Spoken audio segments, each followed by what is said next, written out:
چۆن دەڕوانیتە هێرشی سەربازی تورکیا بۆ سەر ئافرین؟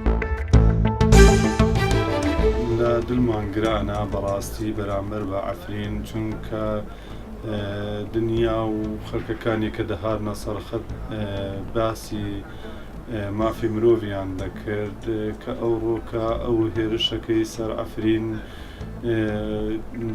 مانای مناڵ و پیرەمێرد و ژنانەکانی سەر ئەفرینیان هەمی بردومان دەکرێت و تێنە کوشتن. ئەمەش حەز دەکەین ئەوڕۆ کە بۆ دنیا هەمی دیار کەفێت کە بزانن ئەوانە زوڵم و زۆرداریەکی گەلک گەورەیە بەرامبەر بە خەڵکی ئەفرین. زەبێ وڵاتە جلهێزەکانی دنیا وەکو ئەمریکا کە هەمیشە باسی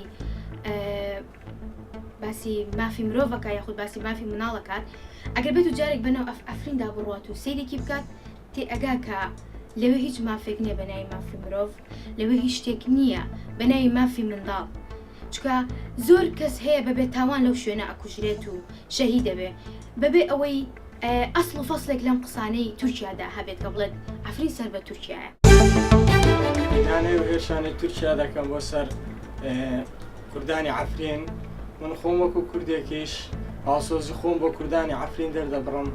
بەڕاستی یعنی ئەو کارێک تورکیا دەکا کارێکی نامرۆڤانەیە، دوورە لە بیر و هەستی نەتەوایی و یعنی مافی مرۆڤ، دوورە لە هەموو بەها و سۆزەکانی مافی مرۆڤ.